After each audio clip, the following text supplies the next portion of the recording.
प्यारे बच्चों नमस्कार। कक्षा छठी आज हम पढ़ने जा रहे हैं पाठ नंबर 8। पाठ का नाम है टिकट एल्बम। लिखने वाले इसके कौन हैं? सुंदरा राम स्वामी। इसमें उन्होंने दो बच्चों के ईर्ष्या की भावना को व्यक्त किया है इस पाठ में। टिकट एल्बम जो है वो सुंदरा रामास्वामी द्वारा रचित श्रेष्ठ कहानी है।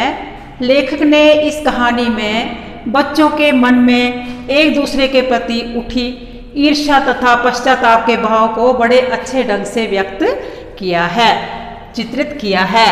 नागराजन के मामा ने, इसमें दो बच्चे हैं, एक का नाम है नागराजन और दूसरे का नाम है रजप्पा। नागराजन के मामा ने सिंगापुर से उसके लिए एक एल्बम भेजा था जिसे नागराजन सभी बच्चों को स्कूल लगने से पहले तथा स्कूल लगने के बाद दिखाया करता था। सभी लड़के और लड़कियां नागराजन को घेरे रहते थे। राजप्पा को ये बात अच्छी नहीं लगती थी क्योंकि पहले कक्षा के सभी लड़के और लड़कियां जो थे वो उसकी टिकट एल्बम के लिए उसे घेरे रहते थे। उसने अपनी एल्बम में टिकट लगाने की बहुत मेहनत की थी और उसे टिकट लगाने की धुन सवार रहती थी। वह टिकटें इकट्ठी करने के लिए स्कूल के आने के बाद इधर उधर घूमता रहता था। वह 2 ऑस्ट्रेलिया की टिकट के बदले में एक फिनलैंड का टिकट तथा 2 पाकिस्तान के बदले में एक रूस का टिकट लेता था। राजप्पा के एल्बम स्कूल में सबसे बड़ा एल्बम था। किसी समय में जो राजप्पा का एल्बम था वो स्कूल में सबसे बड़ा एल्बम था। एक बार सरपंच के लड़के ने उसका एल्बम 50 रुपये खरीदना चाहा था। उसने मना कर दिया। नागराजन के सिंगापुर के एल्बम के आगे कोई उसका एल्बम देखना नहीं चाहता था। राजप्पा को भी लगता था कि नागराजन का एल्बम जो है वो उससे बहुत अच्छा था, लेकिन उसने कभी उसकी एल्बम को देखने की कभी इच्छा नहीं की।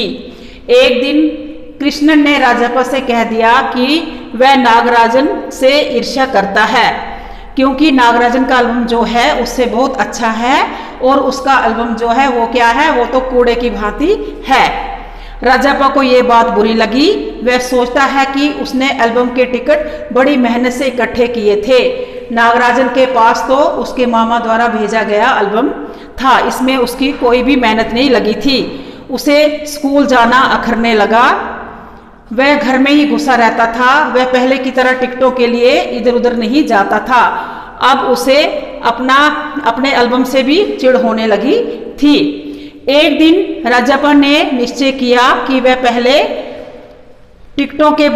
फालतू टिकटों के बदले में नागराजन से अच्छे टिकट ही हथिया लेगा। राजप्पा नागराजन के घर गया। उस समय नागराजन अपने मित्र के साथ कहीं बाहर गया हुआ था। राजप्पा सीधा उसके कमरे में चला गया। उस समय कमरे में कोई नहीं था। उसके मन में पाप आ गया और उसने नागराजन की एल्बम वहां से उठा ली और अपने घर आ गया। उसे अपने घर लाकर उसने घर में छिपा दिया। नागराजन का एल्बम चोरी करने से वह बुरी तरह डर गया। उस दिन वह अपने कमरे से बाहर ही नहीं निकला। रात के समय उसका एक अन्य दोस्त था जिसका नाम अपू था। उसने आकर उसे बताया कि नागराजन का एल्बम चोरी हो गया है।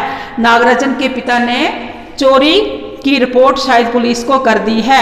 नागराजन की बहन कामाक्षी ने उन्हें बताया कि राजप्पा उसके कमरे में आया था। ये बात सुनकर राजप्पा और भी डर गया। अगले दिन उसने नागराजन का एल्बम निकालकर जलती हुई अंगीठी में डाल दिया। एल्बम को जलता देखकर वह रोने लगा। उसको पश्चाताप हो गया कि ये मैंने क्या किया। थोड़ी देर बाद नागराजन उसके घर आया। नागराजन को देखकर लगता था कि वह बहुत रोकर आया हो। राजप्पा को देखते ही वह फिर रोने लगा। राजप्पा नागराजन को चुप कराने लगा और उसने अपना एल्बम निकालकर नागराजन को दे दिया। ये सब देखकर नागराजन को ये विश्वास नहीं हो रहा था कि राजप्पा अपनी मेहनत से इकट्ठे किए हुए टिकटों की एल्बम उसे दे देगा।